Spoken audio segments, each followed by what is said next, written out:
promises were made, bold words filled campaign platforms, and many Kenyans believed change was finally within reach.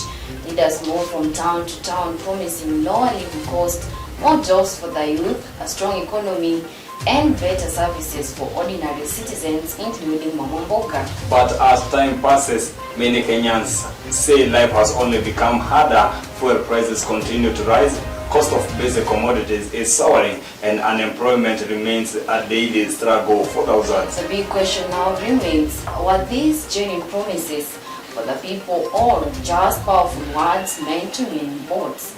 Absolutely. Tonight we focus on major events shaping the country this week. We have a lot lined up for you, but first, here are our top stories. President Ruto strengthens Kenya-Kazakhstan relationship during a state visit focused on trade and investment. Matatu operators call off a week-long strike after talk with the government. 2 people dead, 3 others injured in Busia protest clashes. Chaos erupted in Githurai 45 as protesters clash with the police.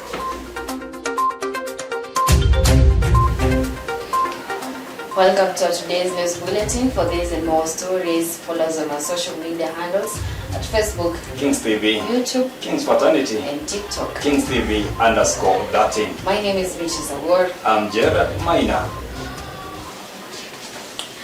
And as we start our first news, President William Ruto has reaffirmed Kenya's commitment to strengthening bilateral relationships within Kazakhstan during an official state visit aimed at boosting trade, investment, and diplomatic cooperation. Speaking during high-level talks with Kazakhstan leaders, President Ruto emphasized the importance of expanding partnership in agriculture, technology, education, and energy. The discussion also focused on improving trade opportunities, connectivity, and cultural exchange programs within the 2 countries.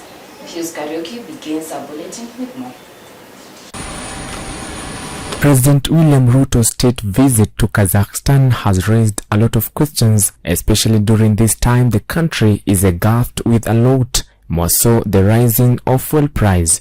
Despite the trip is expected to strengthen diplomatic and economic ties between the 2 nations.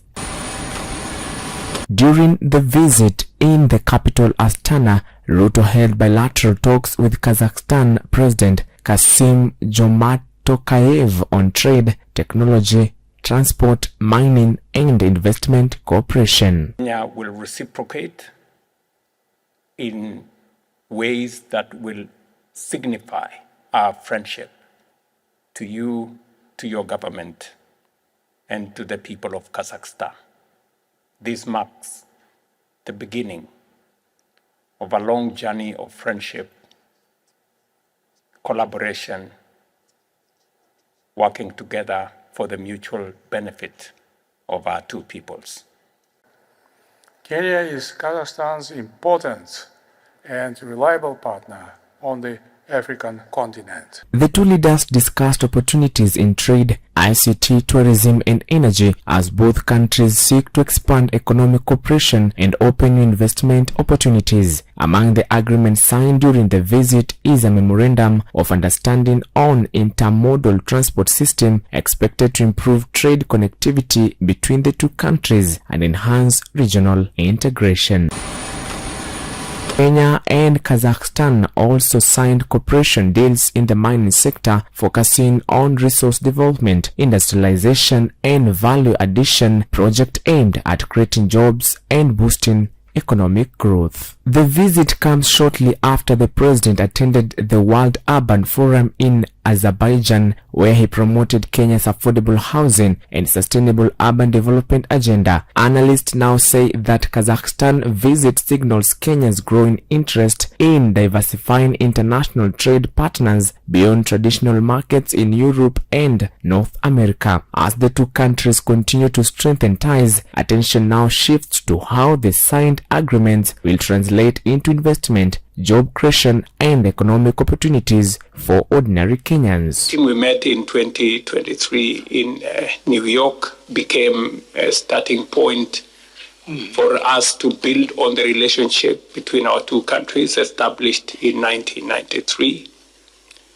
Your decision, Mr. President, to have a resident ambassador in Nairobi underscores the importance you and your government attaches to the relationship between Astana, Kazakhstan, and Nairobi and Kenya. I want to assure you that my visit here is deliberate and intentional to elevate the relationship between our two countries, to build on the relationship that already exists, the trade and investment opportunities that are already underway between our two countries. Critics have once again questioned President William Ruto's use of private jets of international travel. Reports indicates and estimates on the cost of the private jets between 2.6 million and 3 million per hour. The Kazakhstan visit, though aimed at strengthening diplomatic and economic ties, have sparked debate online and among opposition leaders who say the government should prioritize austerity measures and reduce public spending. Concerns have been raised over the millions of shillings reportedly spent on luxury air travel, while citizens continue to grapple with rising taxes, fuel prices, and increased pressure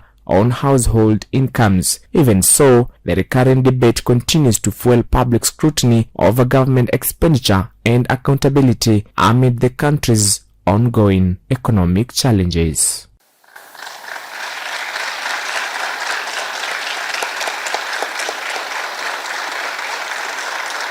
President William Ruto's trip have sparked a lot of questions considering what have been happening in the country. Now questions arise.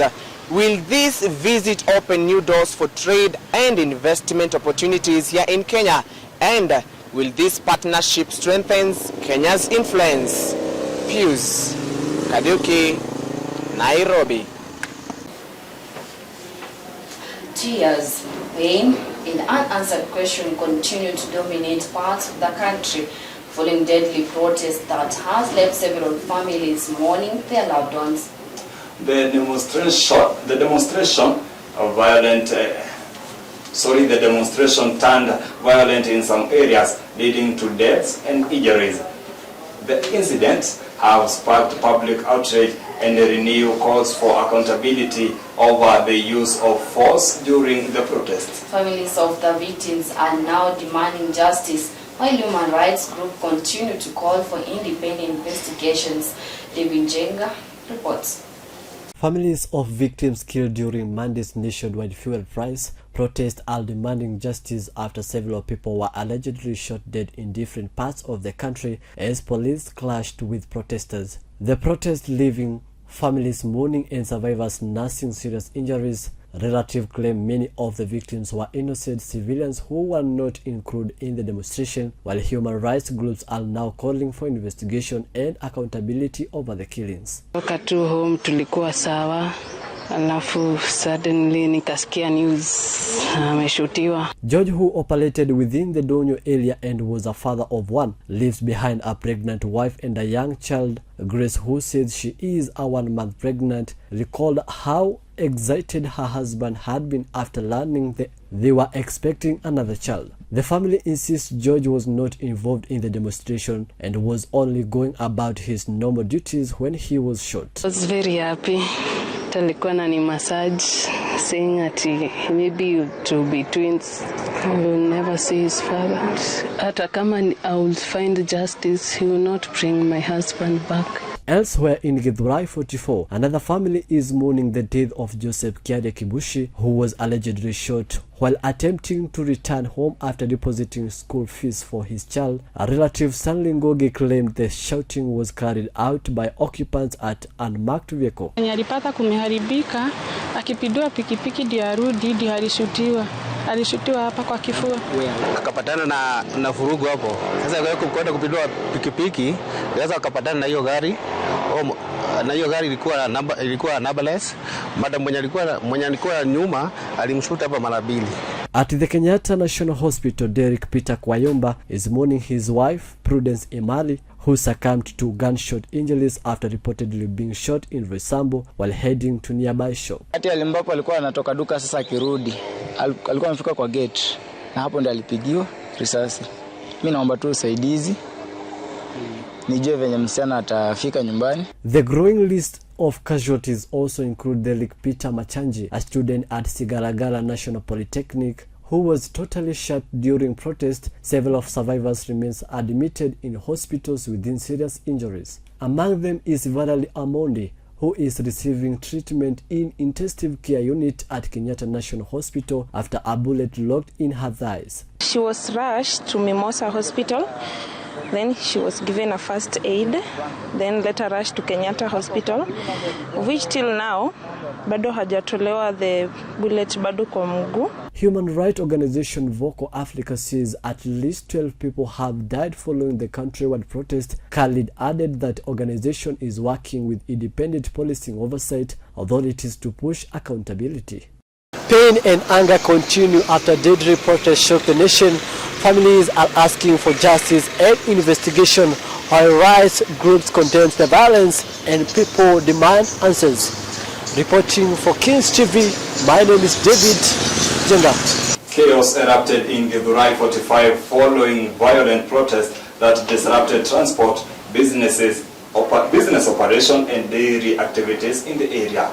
Reports indicates that protesters engaged in running battles with security officers as authorities moved in to disperse the crowds and restore order. Several businesses closed the area as residents scrambled for safety amid rising tension and uncertainty. Security teams have since been deployed to calm the situation, with officials urging residents to remain peaceful and avoid further escalation. Take a look. More than 22 protesters were arrested on Tuesday in Githurai 45, Kiambu County after demonstration which disrupted transport activities along Thika Superhighway.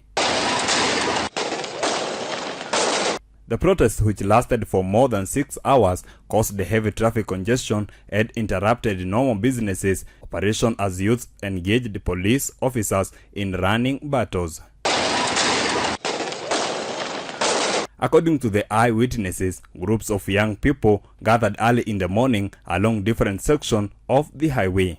They were seen chanting slogans, waving placards, and lighting bonfires, which forced motorists to use alternative routes. On 18th May, the unrest escalated when a Mazda CX-5 vehicle, which belongs to Priscilla Jiraine, which allegedly set on fire during the chaos along the busy highway. Police sources say the incident is being investigated, although no formal charges have been confirmed as investigation continues. Security officers, including both the uniformed police and plainclothed officers, were deployed to monitor the situation and helped restore the order. Anti-riot police were later called in after tension escalated using tear gas to disperse crowds that had blocked the roads and bonfires. Clashes were reported between youths and police, with some protesters allegedly throwing stones as officers attempted to regain control of the area. Rais William Samoei Ruto kutoka bunge la mwananchi Githurai na nikisimamia wana Githurai, ningependa kuambia kwamba wakati wa serikali iliyopita ulitoa very good opinion of how this thing can be solved. Na hiyo swala tungependa upate suluhu ya hayo maneno haraka. The situation caused fear among residents and traders, forcing many businesses to close temporarily. The government officials condemned the violence and urged the residents to use lawful channel when expressing grievances. Human rights groups, however, raised concerns over alleged excessive of force during the dispersal of the protesters. The situation later returned to normal as the police managed to clear roads and disperse the crowd, although the transport delays until the evening hours. Gerard Maina, Kings TV.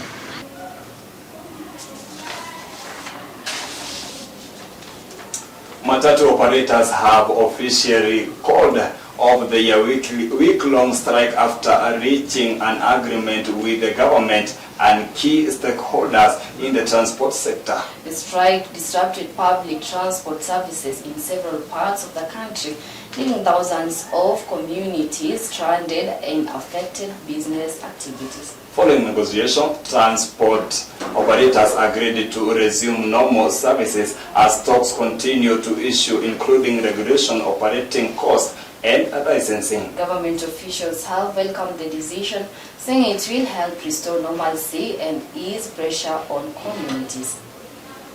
Matatu operators have called off their week-long strike on Tuesday 19th, marking the return of normal transport services across several parts of the country. The discussion brings relief to commuters who had endured days of transport disruptions. For 1 week, the strike paralyzed operations, leaving thousands of passengers stranded. Many commuters were forced to walk long distances, while others turned to alternative means of transport at higher costs. And what we are urging the government, they have a lot of pockets where they can get this money and fund these 46 shillings. The industrial action was driven by concerns raised by operators over challenges affecting their daily operations, driven by high cost of fuel prices. They called on relevant authorities to address their grievances through dialogue and consultations. This common understanding has been arrived at unanimously.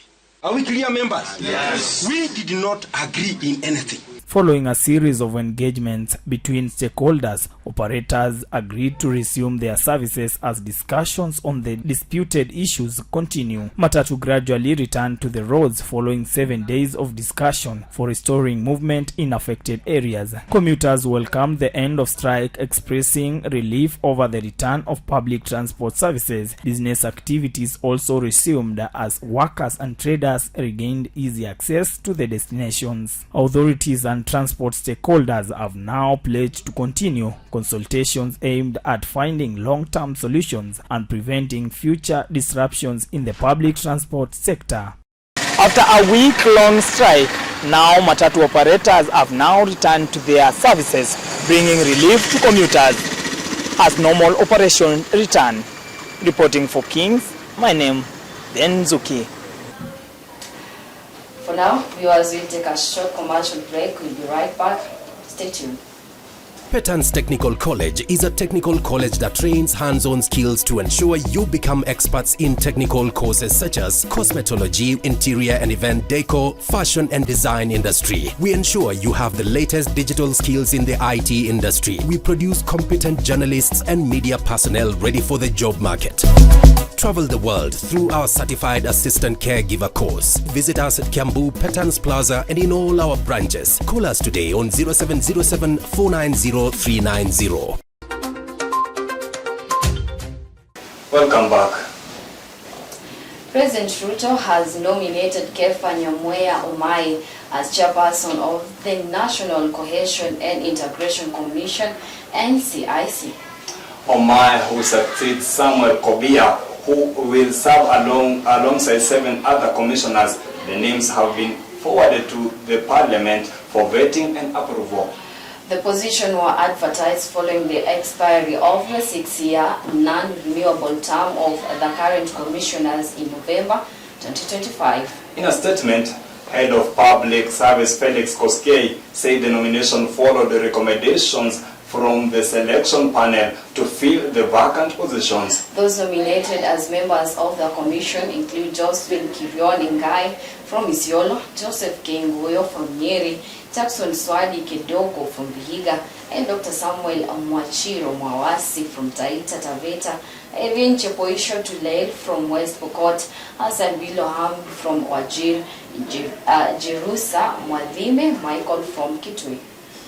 Wednesday 20th, Bishop Dr. Kefa Nyamweya Omai has officially taken oath of office as the new chairperson of the National Cohesion and Integration Commission, NCIC, succeeding long-serving former chairperson Reverend Dr. Samuel Kobia at a time he described as a sensitive moment in Kenya national life. I, Kefa Omai takes over leadership of the NCIC at a politically charged period, with the agency expected to play a critical role in monitoring hate speech, mediating conflicts, and fostering peaceful coexistence ahead of the next general election. Speaking after taking the oath, Omai said his appointment marks a defining moment not only for him personally but also for the Commission and the country at large, as Kenya grapples with the rising political tensions and concern over ethnic division ahead of the 2027 election. Sustainable peace and cohesion is renewed. This is a defining moment, not only for me as the chairperson of the Commission, but the entire Commission and for the soul of our nation. He pledged to serve the country with integrity and commitment, saying the Commission will remain steadfast in promoting peace, justice, and national unity, expressing his gratitude to President William Ruto for entrusting him and the Commission's team and to the Parliament. Omai, however, warned the Kenyan continues to face deep-rooted ethnic, political, and social divisions that threaten national cohesion if left unchecked, vowing that Commission would intensify efforts to unite Kenyans at the national, county, and grassroots levels. We will do our best to unite the country at the national, county, and grassroots levels for sustainable peace. The NCIC chairperson noted that the country is experiencing worrying trends that can undermine peace and stability if leaders and citizens fail to act clearly, calling on citizens to support the Commission's effort. At the same time, he commended the judiciary for establishing a special court to help handle hate speech-related cases, saying that this will help curb inflammatory politics and promote accountability. Reporting Kings TV, my name is Beatrice Award, Nairobi. Former Deputy President Rigathi Gachagua has alleged that bribery and political interference played a role in the Matatu strike that disrupted transport operations across the country. Speaking during a public address, Gachagua claimed that some individuals were compromised to create confusion and division within the transport sector. He also called for transparency and accountability, urging authorities to investigate the claims and establish the truth behind the dispute. Shelwa Remo has more. Former Deputy President Rigathi Gachagua accused senior government officials of bribing matatu operators to call off a planned nationwide strike. Speaking during a public address on Tuesday 19th May, Gachagua claimed that some transport sector leaders were allegedly offered money and promises in exchange for suspending demonstrations that had been organized to protest against rising operational costs of fuel and new government regulations. It's a kind of joke that we have in our country. According to Gachagua, the alleged interference denied matatu operators an opportunity to air their grievances through lawful demonstrations. Must demand that the bad fuel, the low quality fuel, must be removed from the market. They must demand that William Ruto must forgo his profit. They must demand that VAT must be brought to zero. He further criticized the government for what he termed as intimidation and manipulation of public service vehicle operators instead of engaging them in dialogue. The accusations came amid growing concerns in the transport sector over increased fuel prices, taxation, and enforcement measures affecting public transport operators across the country. However, government officials linked to the claims are yet to respond publicly to the allegations. Several commuter associations had earlier hinted that possible industrial actions that would have disrupted transport services in major towns including Nairobi. The situation remains under close public attention as Kenyans await further statements from both government officials and matatu industry leaders. Questions continue to emerge over future talks between the government and the matatu operators as tension continues. Reporting for Kings TV, I'm Michelle Kiru. 2 people have been confirmed dead and 3 others injured following violent protest clashes in Busia County. Authorities say that the incident occurred after demonstrations escalated in confrontations between protesters and security officers. The injured were rushed to nearby health facilities for treatment as investigation into the incident continue. Security agencies have since moved in to calm tension, urging residents to remain peaceful as normalcy is restored. Ruth Kamau reports.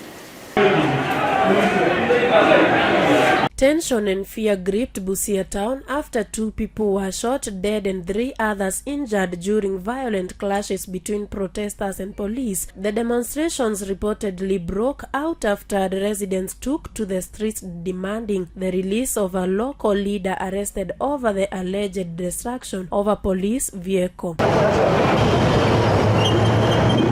What began as protest quickly escalated into chaos, with running battles witnessed in different parts of the town. Witnesses say groups of angry youths blocked roads, bonfires, and hurled stones at police officers as businesses hurriedly shut down. Transport was temporarily disrupted as traders and residents fled for safety amid the confrontation. Tangu nizaliwe jameni, sijaona maneno kama ya leo. Nilikuwa nimeshika dawa ndio nataka kumesa. Baba amenitupia tia gasi ndaniua. Jamani. Police officers responding to the unrest fired tear gas to disperse the crowds, but the situation reportedly turned deadly when gunshots rang out during clashes. 2 people lost their lives while 3 others sustained injuries and were rushed to hospital for treatment. Residents who spoke after the incident accused police of using excessive force against demonstrators, saying the situation could have been controlled without loss of life. Some of families are now mourning loved ones as questions continue to grow over the circumstances that led to the shooting. Tokea asubuhi mpaka saa hii tujafanya kazi na kufika kama saa hii tunakuanga hapo kulingana na pia kazi vile iko saa hii.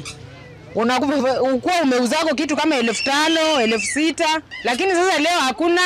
Human rights groups and local leaders have since called the immediate investigations into the incident, demanding accountability from security agencies involved in the operation. They urge that every effort must be made to establish what triggered the violence and whether proper procedures was followed by police during crowd control. Authorities however maintain that officers were responding to a hostile and dangerous situation after protesters allegedly turned violent and destroyed property. Security has since been heightened in Busia town to prevent further unrest as tension remains high among residents. The incident now adds to growing concerns over the handling of public demonstrations and the use of force by police during protests across the country.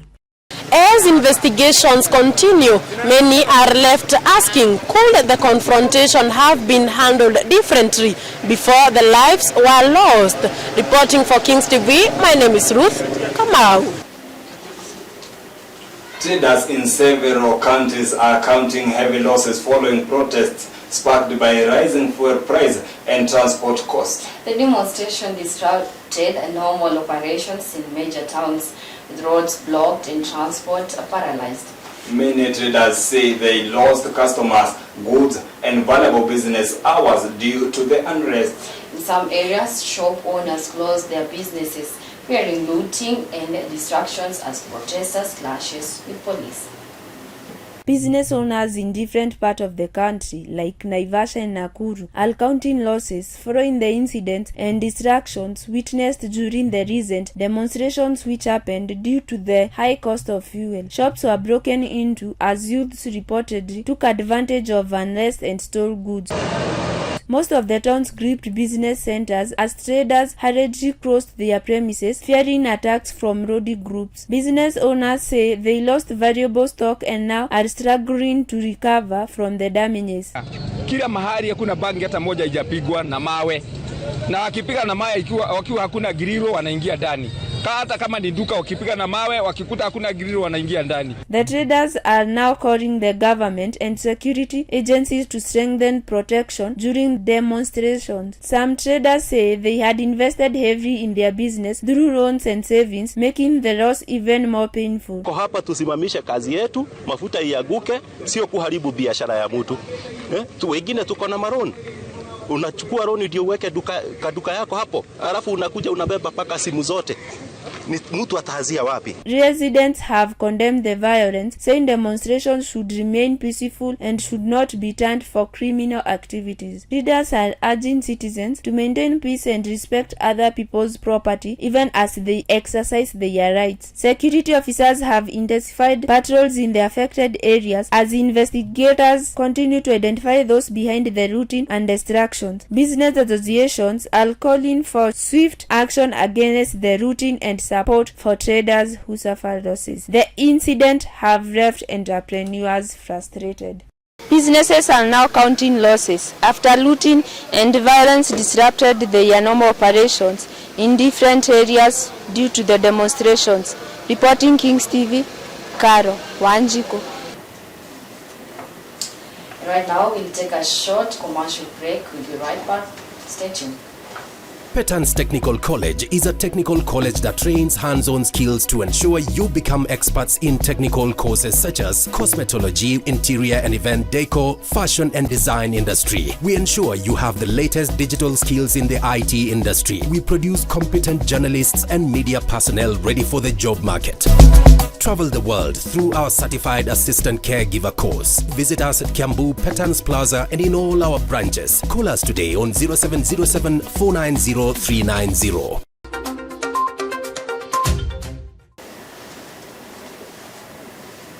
Welcome back. Business owners in Kitengela are counting losses following a looting incident that left several shops vandalized and goods stolen. The incident reportedly occurred during unrest in the area, with the traders saying they were caught off guard as groups took advantage of their chaos. Affected businesses owners are now appealing for assistance, saying they have suffered major financial losses. Security agencies have launched the investigation to identify and arrest those responsible for the looting. Business owners in Kitengela are now counting heavy losses following a looting incident that occurred on Monday, leaving a trail of destruction across the busy town. Several shops are broken into, property vandalized and goods stolen during the chaos that unfolded in the area. Traders say they woke up to standard windows, damaged premises and empty shelves after individuals took advantage of the unrest to target business. Within the business, and when they decided to see that the commotion is almost to start, they closed the doors and they went home. So in a few minutes, these guys, after they started the demonstration, they came to our shop and they destroyed everything we got. There's balances we have. The affected traders, many of whom rely on daily sales to support their families, have described the incident as devastating, saying years of hard work and investment was destroyed within a matter of hours. Some business owners say they lost stock worth thousands and in some cases millions of shillings, raising fears over how they will recover from the setback. Maandamano ilikuwa mbaya sana. Hii watu wanajifanya ni maandamano na kana kwamba wanataka kuharibu vitu za wenyewe. Sasa kama huyu mama unaona ameenda hasara sana na hiyo duka yake ndio inamsaidia, sasa imeporwa. Sasa hata hii si maandamano ya mafuta, ni waizi. So mimi ningeuliza serikali kama lazima maandamano kuwekwe maandamano na kukue curfew. Sisi zote tukae kwa manyumba. Juu watu wengi wanaumia. Unajua siku hizi watu wanasurvive na maroons. The incident also disrupted transport and normal business operation in Kitengela, forcing many residents to stay indoors as tension remained high in parts of the town. Business owners are now appealing to the government and security agents to tighten security, conduct through investigations and ensure those behind the looting are brought to justice. Tukianza ilikuwa ya mama boga, kuinua mama boga. Sasa hii kipanda hata na uzaka boga ilikuwa imetupwa na huko. Si unaona? Sasa si nini, si ya hasa sijui ni nini sasa hii ni kuharibu. Ile kidogo umepata. Leaders and residents have condemned the destruction, warning that such incidents not only affect individual traders but also hurt the local economy and threaten livelihoods. As investigation continue, affected traders are being left to assess the damage and begin the difficult process of rebuilding their business. The affected business owners are now calling on authorities to tighten security as massive losses continues looting the incidents. As investigation continues, reporting for Kings TV, my name is Marion Akin. Former Deputy President Rigathi Gachagua has criticized the government over a controversial transport deal, accusing officials of failing to protect the interest of local operations and commuters. Speaking during a public engagement, Gachagua questioned the transparency of the agreement, saying there was insufficient consultation with stakeholders. He argued that the deal could negatively affect matatu operators and increase the burden of ordinary Kenyans who depend on public transport daily. The former deputy president called on the government to review the agreement and ensure all decisions in the transport sector are fair and inclusive. Stephen Kariuki has more details. Former Deputy President Rigathi Gachagua has dismissed the recent brokered return to work agreement between the government and transport operators, describing it as empty rhetoric that lacks direction and concrete commitment to address the concerns raised by Kenyans. Speaking in United Kingdom on Tuesday 19th May, amid the ongoing public outcry over the rising cost of fuel and transport, Gachagua criticized the government for what he termed as failure to provide practical solution to ease the burden on citizens. The 1 week strike suspension is just a decoy. There will be no negotiations. I urge the transport sector and Kenyans to continue agitation until there is justice. It is no longer sustainable to run many businesses in Kenya. Rigathi Gachagua argued that the agreement announced after consultation with the transport stakeholders does not offer a long-term remedy to the economic challenges currently facing the country. He further accused President William Ruto of neglecting his responsibility as head of state during the crisis. According to Gachagua, the president remained silent at a time when Kenya expects leadership, accountability, and direct engagement on the rising cost of living. Instead of William Ruto sitting down in the office to work, he is hopping from one flight to the next, attending international conferences that can be attended by directors in their ministries. He maintained that the government should focus on implementing realistic policies that lower fuel prices and stabilize the economy, instead of issuing what he called public relations statements that fail to address the real issue affecting ordinary citizens. Former Deputy President Rigathi Gachagua has criticized the government's agreement with the transport operators, terming it vague and lacking solution. He further faulted President William Ruto for failing to take up decisive leadership. Stephen Kariuki, Kings TV, Nairobi County. And right now, let us take a short business break. We'll be right back with business news.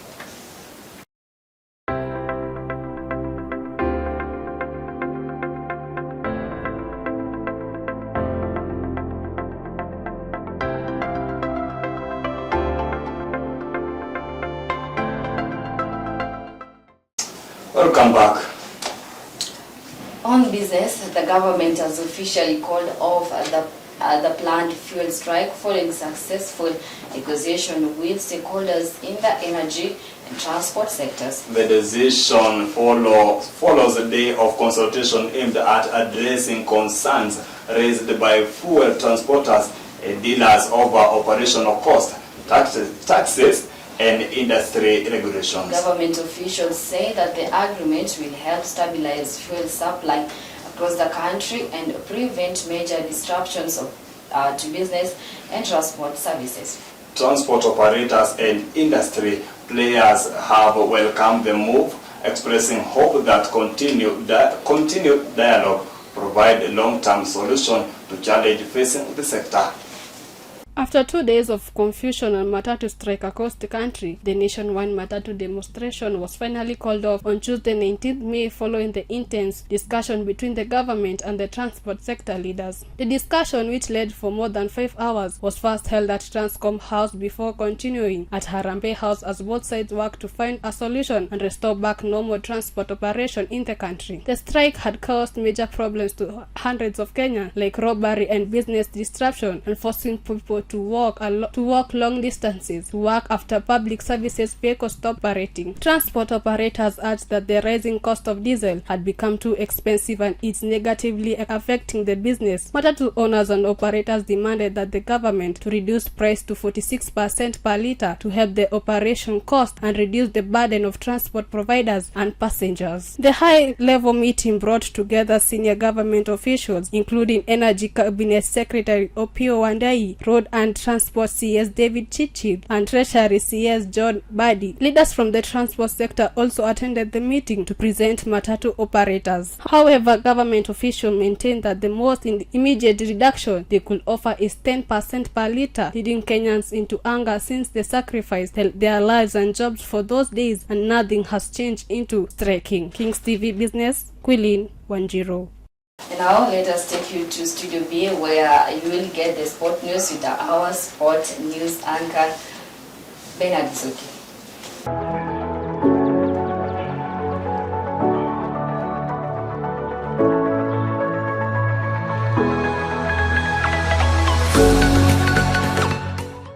Good evening and welcome to Kings TV Sports. I am Ben Zuki. Tonight we bring you the biggest football stories from Europa League glory to Premier League celebrations and thrilling final day showdown. The action starts right now. Matheus Fernandes is being monitored by Manchester United. West Ham are planning to sell the midfielder and hope to make a sizable profit on the Euros 38 million fee they paid Southampton in August. Cristiano Ronaldo has finally won silverware in Saudi Arabia after guiding Al Nassr to the Saudi Pro League title. Ronaldo scored twice in 4-1 win over Damak FC on the final day, with Sadio Mane and Kingsley Coman also finding the net. The victory ends Al Nassr's 6-year wait for the league crown, and Ronaldo finishes the season with 28 league goals. On the other side is that Aston Villa are UEFA Europa League champions after a dominant 3-0 victory over Freiburg in Istanbul. Unai Emery's men ended a 30-year wait for a major silverware with a clinical performance at Besiktas Park. Yuri Tielemans opened the scoring in the 40th minute with a powerful volley before Emiliano Buendia added a second just before halftime with a fine curling strike. Morgan Rogers added the third goal as Emery claimed a record 5th Europa League title.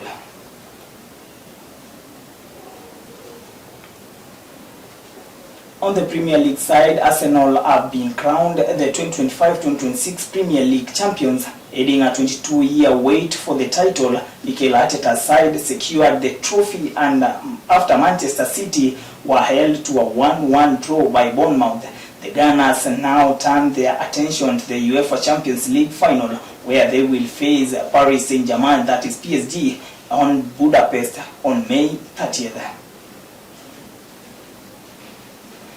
The Premier League season will conclude on Sunday, May 24th, with all 10 matches kicking off simultaneously at 4 p.m. UK time. Champions Arsenal travel to Crystal Palace, while Manchester City hosts Aston Villa at the Etihad. Liverpool face Brentford at Anfield Stadium. Tottenham take on Everton, and Manchester United visit Brighton. Chelsea travel to Sunderland as the race for the European spots and survival goes down the final day.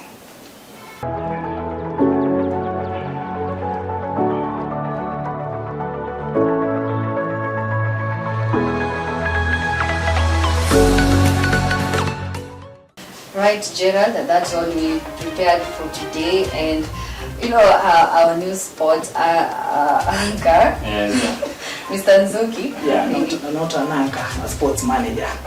Okay. Yeah. We can't argue with that, but we know you are a Manchester United fan. Yeah. And we've seen you. You have not been happy since Arsenal won, because they were so happy, and I mean I was scrolling through my social handles and the social media, and I saw that those who are selling jerseys, they've just really sold the Arsenal jersey Did you buy one just to help others celebrate their win? No way I can buy an Arsenal jersey. So That's you're going to be impossible. happy if your brothers win? I'm happy for them, but for now, I think for the Looks now, they don't know how to celebrate their things. We are just waiting for Bruno Fernandes to score the 21st assist, to provide a 21st assist, so that we can show you how to celebrate. And of course, he is going to be nominated the Premier League Player of the Season. We have to show you who we are. But I have heard you talking about Manchester United and Everton. Yeah, we are going to face Everton for one reason, making Bruno Fernandes provide the 21st. You know, I expected, here in Kenya, when something bad happens, people go for protest. I expected Manchester United fans to protest on the road, saying that, no, we can't accept that win. No, we just accept. It's only that we are waiting for our celebration for Bruno Fernandes. That's great. Viewers, stay safe, and as we just wish you all the best, a happy weekend, and yeah. That's all. My name is Beatrice Award. I'm Gerard Maina. I'm Ben Zuki, your sports manager. Yeah, stay safe.